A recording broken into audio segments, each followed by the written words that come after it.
पाकिस्तान का एयरक्राफ्ट हमारे air space में नहीं आ सकता, उनकी कश्ती हमारे पानी में नहीं आ सकती, ट्रेड खत्म हो चुका है डायरेक्ट इनडायरेक्टेड। आपका जमीर जिंदा क्यों नहीं है? किस सूरत से आप पाकिस्तान से क्रिकेट मैच खेलेंगे? मैडम, मेरा जमीर तो गवारा नहीं करता कि मैं उस मैच को देखूंगा। क्या इस हुकूमत में इतनी हिम्मत है कि उन 25 मरने वालों को फोन करके कहे कि देखो हमने ऑपरेशन सिंदूर में बदला ले लिया, अब तुम पाकिस्तान का मैच देखो। पाकिस्तान और इजराइल इस पूरी दुनिया में एक फेल्ड स्टेट है, और पाकिस्तान के आर्मी चीफ को, जिससे हमारे स्ट्रेटेजिक रिलेशनशिप, इसको अपना दोस्त कहते हैं, उस देश का प्रेसिडेंट उस शख्स को बुलाकर खाना खिलाता है अपने साथ, जिसके भाषण से हमारे लोग मारे गए थे। मैं आपकी तरफ से हुकूमत से चंद सवालात करना चाहूंगा कि वजीर आजम ने कहा कि खून और पानी एक साथ नहीं बह सकते, आतंकवाद और बातचीत एक साथ नहीं हो सकती। तो मेरा सवाल आपके जरिए से वजीर आजम और हुकूमत से यह है, फिर जिन इंसानों को बैसारा की वादी में मारा गया था, क्या आपका जमीर इस बात की इजाजत देता है कि आप ट्रेड बंद कर दिए? पाकिस्तान का एयरक्राफ्ट हमारे एयर स्पेस में नहीं आ सकता, उनकी कश्ती हमारे पानी में नहीं आ सकती, ट्रेड खत्म हो चुका है डायरेक्ट इनडायरेक्टेड। आपका जमीर जिंदा क्यों नहीं है? किस सूरत से आप पाकिस्तान से क्रिकेट मैच खेलेंगे? जब हम पानी नहीं दे रहे हैं, 80% पानी पाकिस्तान का हम रोक रहे हैं, यह कहकर के पानी और खून नहीं बहेगा, आप क्रिकेट मैच खेलेंगे? मैडम, मेरा जमीर तो गवारा नहीं करता कि मैं उस मैच को देखूंगा। क्या इस हुकूमत में इतनी हिम्मत है कि उन 25 मरने वालों को फोन करके कहे कि देखो हमने ऑपरेशन सिंदूर में बदला ले लिया, अब तुम पाकिस्तान का मैच देखो? बड़ी अफसोस की बात है मैडम, अकाउंटेबिलिटी किस पर है? पहलगाम किसने किया?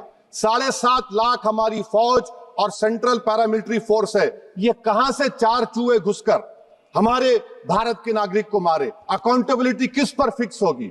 एलजी पर फिक्स होगी तो एलजी को बरतरफ करिए, आईबी पर आती है तो एक्शन लीजिए, पुलिस पर आती है तो एक्शन लीजिए, मगर आप ये समझ रहे हैं कि ऑपरेशन कर दिया और हम खामोश लोग भूल जाएंगे। अकाउंटेबिलिटी फिक्स करना पड़ेगा। मैडम, डिटरेंस आपकी क्या है? आपने सर्जिकल स्ट्राइक किया, आपने बालाकोट किया, फिर ये पहलगाम हुआ, तो आपकी डिटरेंस की पॉलिसी नाकाम साबित हुई, कश्मीर की पॉलिसी नाकाम साबित हुई, 370 हटा दिया आपने एक रियासत को यूटी बना दिया, और उसके बावजूद भी दहशतगर्द वहां पर पहुंच गए। तो और अफसोस मुझे इस बात का होता है मैडम कि पाकिस्तान को हम जानते हैं, पाकिस्तान और इजराइल इस पूरी दुनिया में एक फेल्ड स्टेट है, और पाकिस्तान के आर्मी चीफ को, जिससे हमारे स्ट्रेटेजिक रिलेशनशिप, इसको अपना दोस्त कहते हैं, उस देश का प्रेसिडेंट उस शख्स को बुलाकर खाना खिलाता है अपने साथ, जिसके भाषण से हमारे लोग मारे गए थे। तो क्या आपकी खारजा पॉलिसी कामयाब हुई? आप देख लीजिए। अच्छा, हमारे देश में एक ऐसी तंजीम है जिसका वजूद नफरत की बुनियाद पर और मजहबी अज़लियत को फैलाने के लिए बनाया गया। उनको तकलीफ है सेकुलरिज्म से, सोशलिज्म से, मगर हमारे संविधान के प्रियम्बल में लफ्ज सॉवरेन है। सॉवरेन का मतलब यह है कि हम खुद मुख्तार हैं, हम हाकिम आला हैं, हम अपने मुल्क के मुकद्दर का फैसला करेंगे। एक गोरा व्हाइट हाउस में बैठकर भारत की सीज फायर का ऐलान करेगा? यह आपका नेशनलिज्म है। अफसोस होता है मुझे सर। मैडम, मैं आपसे पूछना चाह रहा हूं कि अगर एक चचा सैम ऐलान कर रहे हैं तो हमारी फौज पर क्या असर पड़ा होगा? हमारे उन पायलटों पर क्या असर पड़ेगा जो नहीं मालूम कितनी ऊपर आसमानों पर भारत की हिफाजत कर रहे हैं? वो नेवी का सिपाही जो समंदर में खड़ा हुआ है, उसको यह नहीं मालूम हो रहा है कि मेरा प्रधानमंत्री ऐलान नहीं किया, एक गोरे ने ऐलान किया। बड़ा ये आपके कैसा होगा ये? मैडम, मेरा सवाल हुकूमत से यह भी है कि हम कोई एडवर्सेरियल कंट्री नहीं है अमेरिका के लिए, हम दोस्त हैं, स्ट्रेटेजिक रिलेशनशिप है, क्या क्या एग्रीमेंट हमने साइन नहीं किया, तो क्या ये दोस्ती निभा रहे हैं? मैडम, मैं हिस्टोरिकल एग्जांपल दे रहा हूं, क्रुश्चेव और टीटो। क्रुश्चेव ने दबाव डाला, टीटो ने कहा मैं नहीं मानता, मैं नैम ज्वाइन करूंगा। मैडम, फ्रांस और यूएसए, डिगोल को जब यूएसए ने दबाव डाला तो डिगोल ने कहा कि तुम दोस्त हो, मगर हमारी खारिजा पॉलिसी आजाद ना है। मैडम, वहीं पर आप देखिए गुजराल साहब, जिसको कहते सबसे कमजोर थे, वजीर आजम थे, उन्होंने बहादुरी का मजारा है कि रिफूलिंग करने नहीं दिया। वियतनाम 20 साल यूएसए लड़ा मगर झुका नहीं, और हम उनको बोल भी नहीं पा रहे। हम तो कोई दुश्मन मुल्क तो नहीं है अमेरिका के, ये आपको समझने की जरूरत है। और मैडम, यहां पर वजीर खारजा ने कहा वो चीन गए, डिप्टी चीफ ऑफ स्टाफ ने कहा कि चीन के इक्विपमेंट एक लाइव लैब था हमारे उनके लिए। क्या आपने कहा चीन को कि तुमने क्यों दिया पाकिस्तान को हथियार? आप नहीं कहे। और मैडम, आप जानते हैं कि रक्षा मंत्री ने कहा कि स्विफ्ट एंड प्रोपोर्शनेट। तो फिर जो इंडोनेशिया मिलिट्री अटैचे ने कहा कि हमको कहा गया मत मारो, हम सेल्फ डिफेंस में भी नहीं मार सकते थे पाकिस्तान को। और अगर आप ट्रंप के बयान को गलत कह रहे हैं कि 5 एयरक्राफ्ट नहीं गिरे, मैं यकीन करता हूं आपकी बात का। आप हमारे पायलट्स को कमेंट करिए ना, हमारे पायलट्स को कमेंट करिए कि हम अपने पायलट्स की तारीफ करते हैं। आप वो भी नहीं करना चाहते।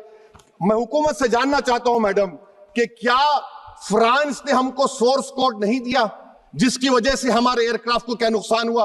अब मुस्तकबिल में आप हथियार खरीदेंगे तो क्या आप सोर्स कोड हासिल करेंगे? और मैडम, मैं आपको बताना चाह रहा हूं, मेरे सवाल का जवाब हुकूमत दे। हमारे पास सैंक्शन जो स्क्वाड्रन है 42 है। 60 साल के बाद सिर्फ 29 काम कर रहे हैं। पाकिस्तान के पास 25 हैं, चीन के पास 50 से ज्यादा हैं। 11 साल से आप सरकार में हैं, सबमरीन नहीं है। 3rd एयरक्राफ्ट कैरियर कहां पर है आप बताइए। और मैडम, FATF में लाना पड़ेगा आपको। अगर आप विश्व गुरु हैं तो हम आपको चैलेंज कर रहे हैं। आप G7 के कंट्रीज को, GCC को और चचा सैम को राजी कराइए कि पाकिस्तान को, मैडम खत्म कर रहा हूं, FATF में दोबारा लाया जाए। मैडम, ऑल पार्टी मीटिंग हुई, देखिए कितना कॉन्ट्रडिक्शन है केंद्र सरकार में और स्टेट सरकार में। ऑल पार्टी मीटिंग में मैं था, केंद्र सरकार ने कहा कि नहीं, बैसारन मिडोस पर तो कोई जा ही नहीं सकता, जून से पहले इजाजत लेना पड़ेगा। बाद में हमको मालूम हुआ कि साल भर खुला रहता मिडोस सिवाय बारिश और स्नो के।